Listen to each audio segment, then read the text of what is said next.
Greetings to everyone. In the series titled "A Seed of Thought," envisaged to be complementary to the overall series What Jesus Meant, today let's take up a question which is so very central to the spiritual vision.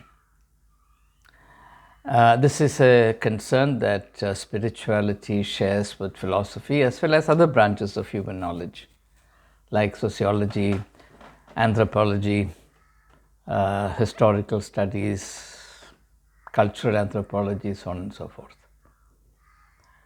The question is, what are we? How do we understand ourselves? Now, the importance of this question is self-evident. We cannot take care of ourselves. We cannot understand what our scope is. We cannot formulate an appropriate life strategy for each one of us. We cannot decide what the ultimate questions concerning us are unless we have an adequate understanding of what we are. What does it mean to be human? And not surprisingly, therefore, in the Bible, this becomes virtually one of the earliest questions, in fact, the earliest question implied in the understanding of the human predicament. Now, let me very briefly examine what, according to the biblical vision, constitutes this unique privilege of being human. We are quite familiar with the saying that a human being has three dimensions. We are a body, we are a soul, we are a mind. So the body, mind, soul combined is what is considered human. The question is, how is this expressed in the creation of human beings? Because what is fundamental to being human must be reflected in the way human beings are created, if we assume at all that we are created rather than expressions of spontaneous self-creation or products of a historical evolution, as in the case of the theory of Darwin, the theory of evolution. Now, the Bible begins by saying that God shaped Adam, and this is in the second chapter of the book of Genesis, out of the dust of the earth. And therefore, the bodily dimension is absolutely evident. God crafts or crafted the human body. Now, if God so crafted the human body, surely God attaches great significance to this.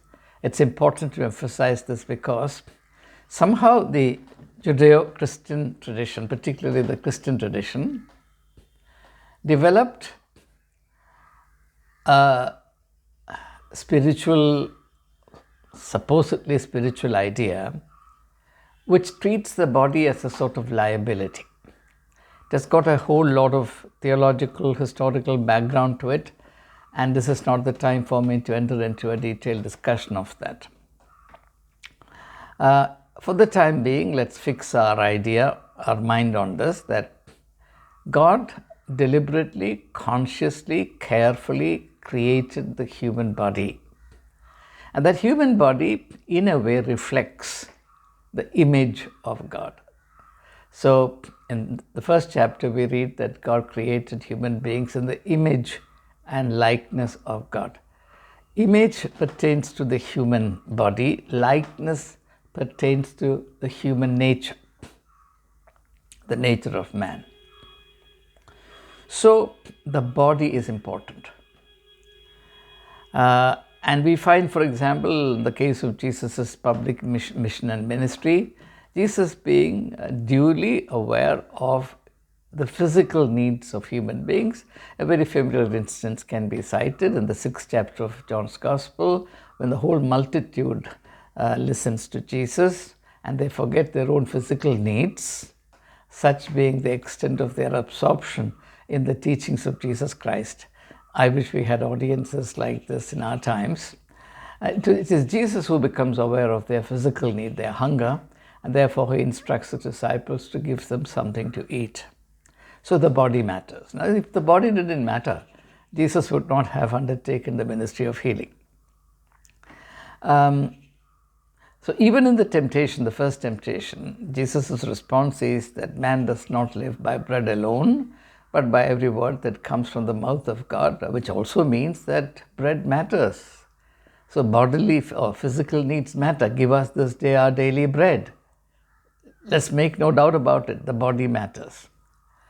And if the body matters, all the physical aspects of it, all the chemical, scientific, hormonal, muscular aspects of it, even the architectural aspects of it, if you like, the aesthetic aspect of it, all these things matter to God.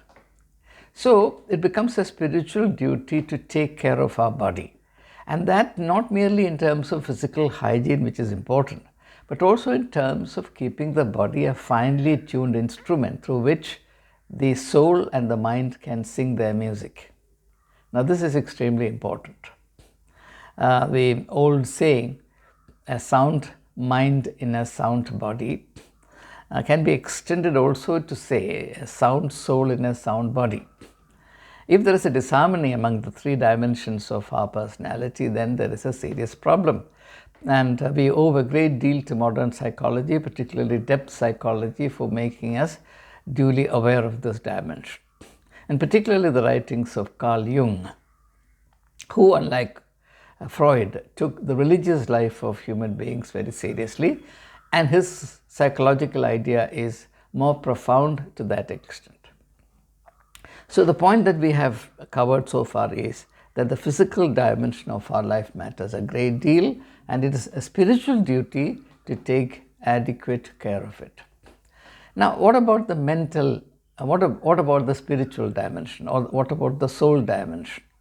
Now, that is duly taken care of by the biblical text saying that God breathed into Adam.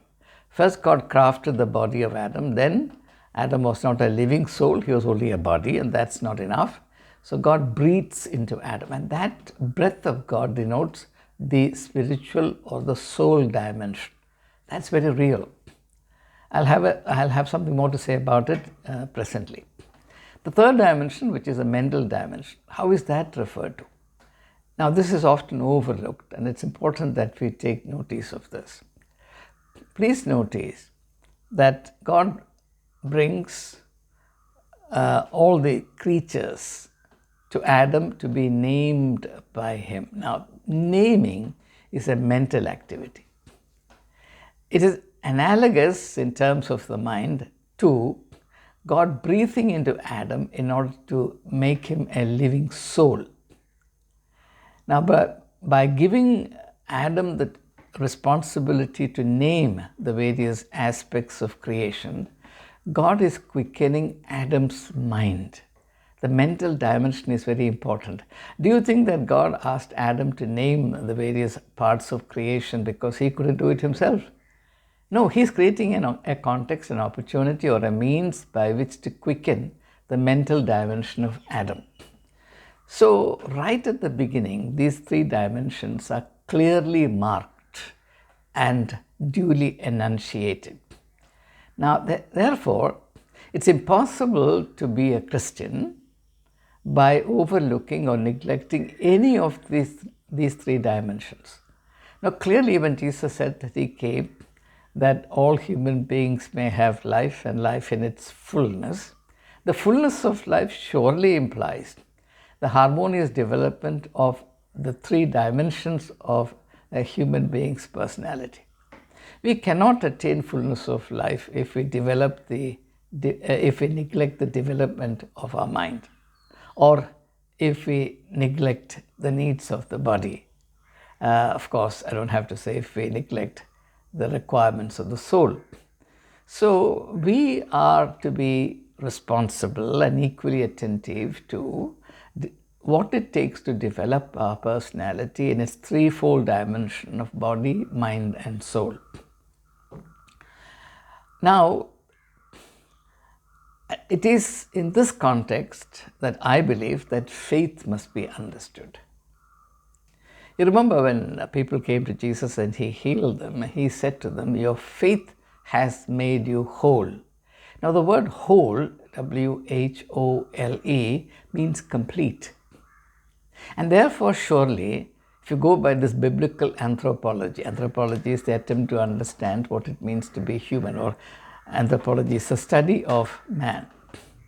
If you go by this biblical anthropology, namely the idea that we are a soul, we are a mind, we are a body, then Jesus' statement that your faith has made you whole means that faith is the means given to us to establish and maintain a harmonious relationship with the threefold dimensions of our personality. Now, this may surprise my viewers or hearers because it's never expressed in that manner.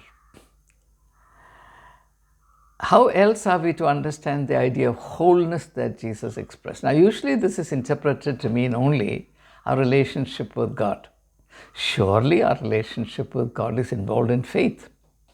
But please understand the basic logic of it. A relationship involves two interacting personalities or beings or entities or phenomena. Now, we know, for example, that for a relationship to be harmonious, healthy, and happy, it is necessary that there should be some similarity between the two. Now, I don't have to argue it elaborately that God is holistic, that God is complete, God is whole, there is nothing lacking in Him. Now, whether God has a physical dimension exactly like our own, I cannot have a final opinion on the matter. Whether God has a mind cannot be disputed because Christians think of the word logos as the mind of God. Christians also think of Jesus Christ as a revelation of the mind of God. And therefore, when Paul writes to Philippians, he says, "Let this mind be in you, which was also in Christ Jesus." So the mental dimension is never in doubt. Now, as regards fullness of life, as regards our faith life, when Jesus says your faith has made you whole, it is never really discussed that faith pertains also, apart from our relationship to God, and because of our relationship to God, faith also involves the threefold dimension of our being. You cannot really have faith if you degrade your body. Or, to put it differently, it's impossible to degrade your body if you have faith. Because one important aspect of faith is, it is evidence of things not seen. What is not seen always, most of the time? What human beings can't see most of the time is their own worth. And in this context, particularly the worth of their body. If we were aware of the worth of our body, the spiritual value of our body, we would have taken much better care of our bodies. We don't. Look at the way we abuse our body in all sorts of ways, right? And Paul gives explicit and stern warnings that those who destroy their body, which is the temple of the Spirit, will be destroyed by God. It is such a serious lapse on the part of human beings. So, there is a connection between the soul and the body. There is a connection between the mind and the body. And therefore, it is impossible to practice faith without all three dimensions of our being involved. And if they are to be involved, surely they have to be developed. And what is not developed is in a state of paralysis, as in the case of the paralytic who has to be carried on a pallet by 4 people, the story of which is recorded in the 2nd chapter of Mark's Gospel. It's a symbol It's a symbol of what happens to a human being who does not develop himself in terms of the threefold dimensions of his personality. Or think of the bent over woman, I think in the 12th chapter of Luke's Gospel. That's another illustration of what happens to a human being when one doesn't develop one's personality in the threefold dimension. And when that lady came into contact with Jesus, suddenly her bent over deformity, the deformity of being a bent over woman who cannot stand upright, departs. Because Jesus is an invitation to fullness of life, and surely fullness of life means developing the physical dimension of our bodies, taking excellent care of it to the extent possible. Now, there is a need, particularly in the Christian context today, to emphasize the mental dimension, because that is what is most misunderstood, most despised, and most neglected. Unfortunately, this very negative, unspiritual, diabolic notion has been injected into the Christian psyche that developing one's mind is a dangerous thing, and that if one's mind is developed, it will become the citadel of Satan. Exactly the opposite. If you look at the temptations that Jesus faced, do you think he was not using his mind? If Jesus had not used his mind and he was unthinking, surely he would have fallen for the three temptations, and the history of humanity would have been so very different. And if not Christians, at least Jesus knew the importance of the mental dimension, and hence the priority that he attached to teaching. Christians are obsessed with miracle working. Jesus always prioritized teaching. What's the scope of teaching? Teaching is the activity by which the mind is kindled and equipped to be on its own. And its own for what? To be on its own to seek.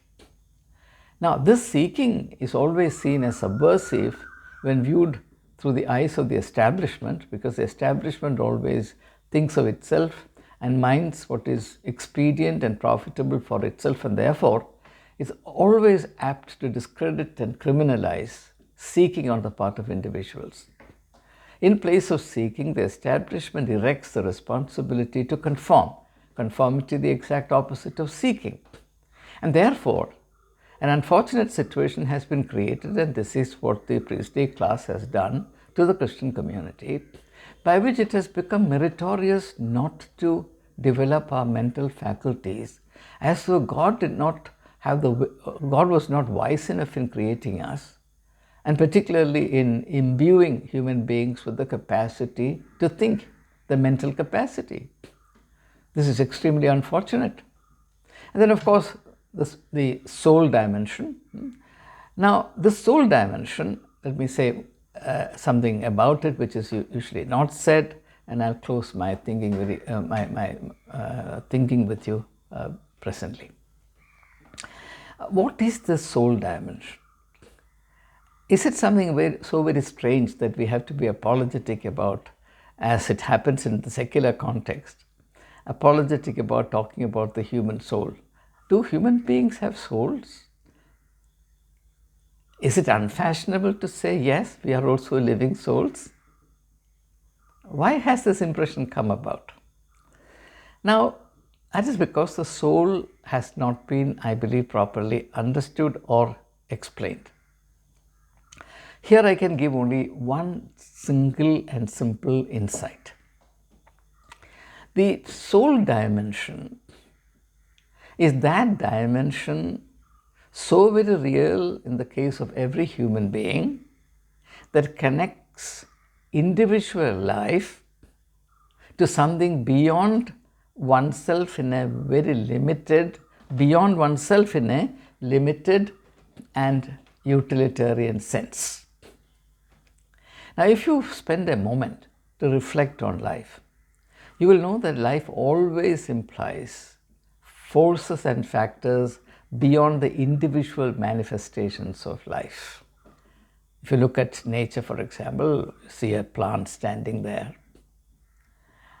You can say that the plant is no more than the visible part of the plant, which is the trunk, the branches, the leaves, the flowers, and certain contexts also the fruits. But what about the hidden roots? What about the sun in the distant universe? What about the multitude of forces and factors that operate on that single plant? Now, it's very difficult to encapsulate or summarize or to hold all of that in a single word other than the soul. Now, that soul, let me not create any confusion, doesn't exist external to the individual concerned alone. Let me put it more clearly so that there is no misunderstanding here. That soul has an existence with a twofold dimension. It exists within the individual, it also exists outside the individual. If it doesn't have this twofold dimension, it cannot connect, and it's a function of the soul to connect. See, the body cannot really connect. The mind connects, but there's a limitation to what the mind can connect the body and itself. But as regards the soul, there is no limitation. For example, the mind cannot connect to what is metaphysical. The mind cannot connect to what is supernatural. That's the reason why in the age of rationality, say the 18th century, and to some extent the 19th century, it became so very difficult for human beings to believe in the soul, believe in God, believe in supernatural realities, and therefore also believe in the immortality of the soul. All these became problematic for the reason that these things are not only within the individual but also far beyond the individual, and what is beyond the individual can be connected to only with what is within the individual, and that within the individual dimension is faith, and therefore his faith is not there.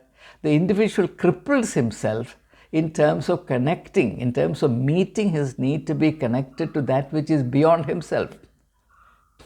For example, in a tree, on the leaves of a tree, if there is no chlorophyll, the tree cannot connect itself to the life-kindling power of the sun and through photosynthesis cook food for itself.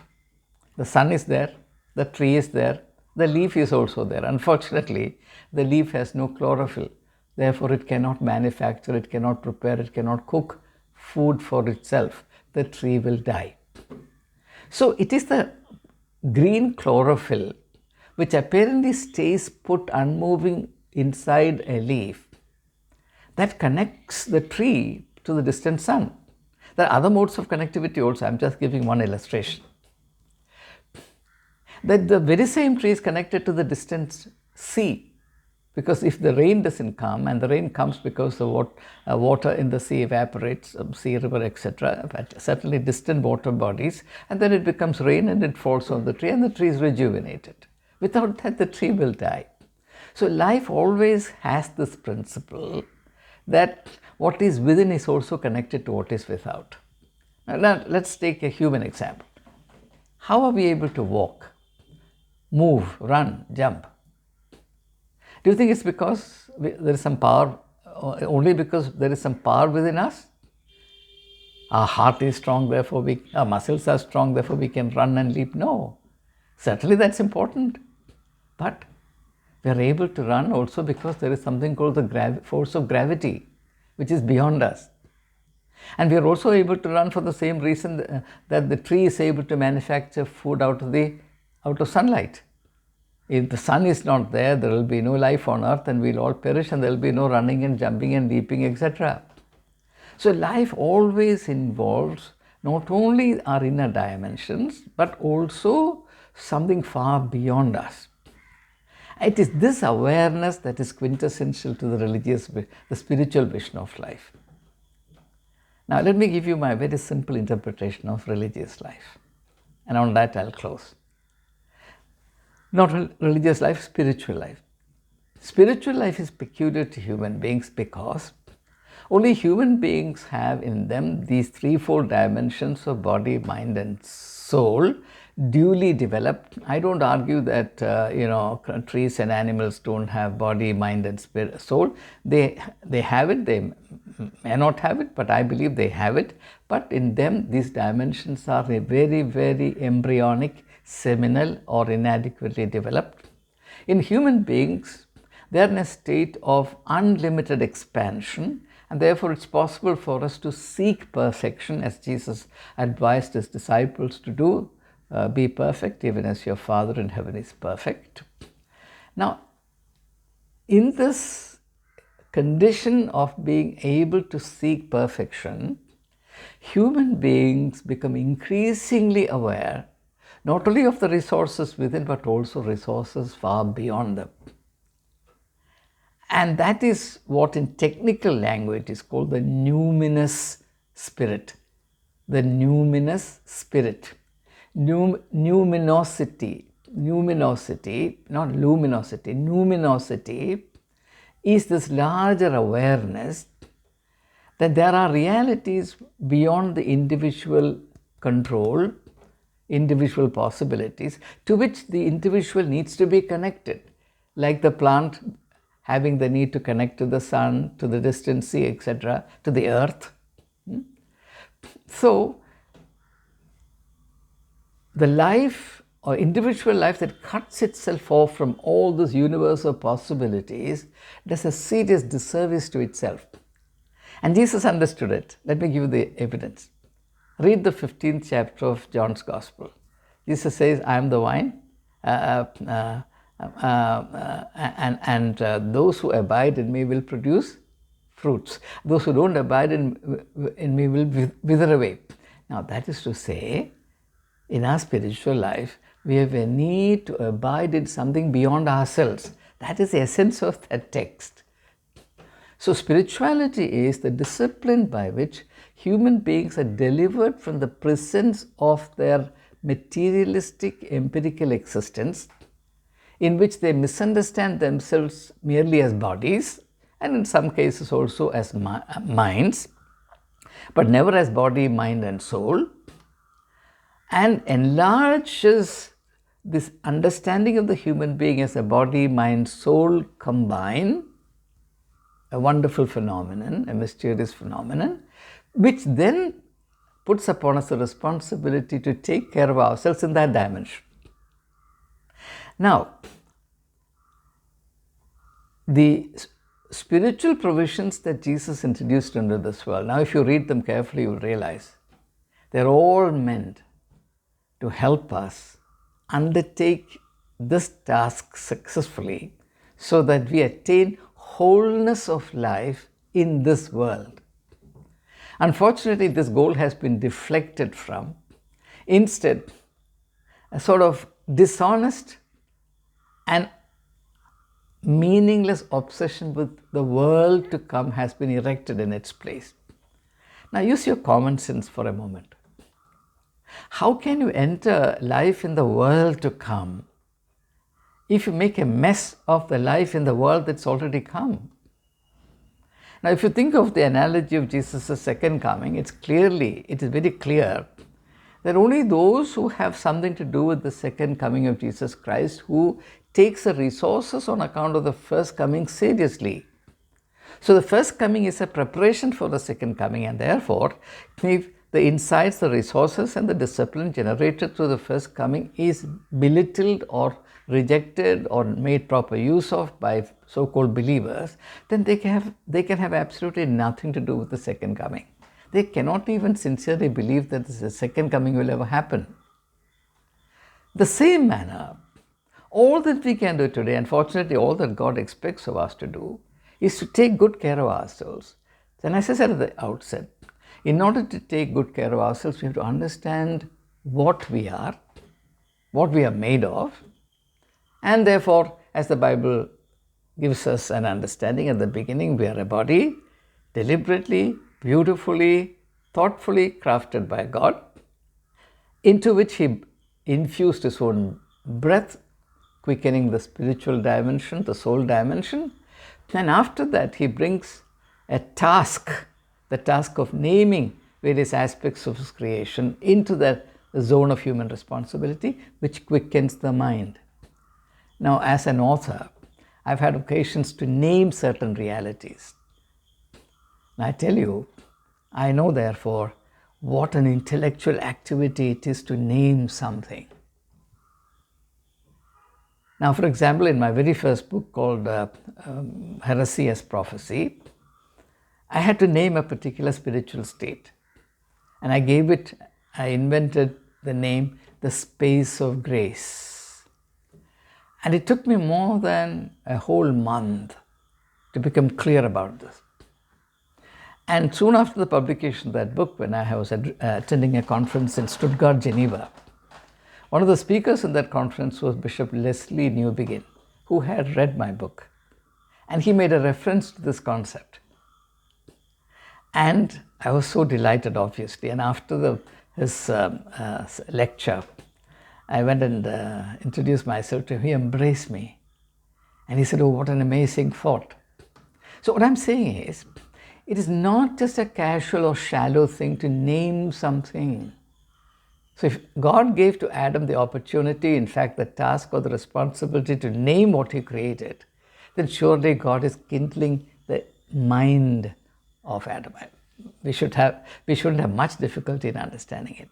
And therefore, if you pay even cursory attention to the public ministry of Jesus Christ, particularly his teaching, you'll realize that Jesus' great concern was to quicken the mind of human beings, but to quicken the mind in a spiritual way, not in the secular way. Because the secular way, for all its beauties, for all its wonderful usefulness, is highly limited. It is reductive, to use the technical term. But anyway, I don't have the time now to explain all that. A great deal needs to be said. Fortunately, we can do that in the series of videos that will follow this. I conclude by thanking everyone who is participating in this process, both now and for the years to come. And certainly I'm producing these videos not merely to meet existing needs, to resource people who are living today. I'm doing this work in a state of accountability to God in order to resource the generations to come. And to them, therefore, I dedicate this series of video messages.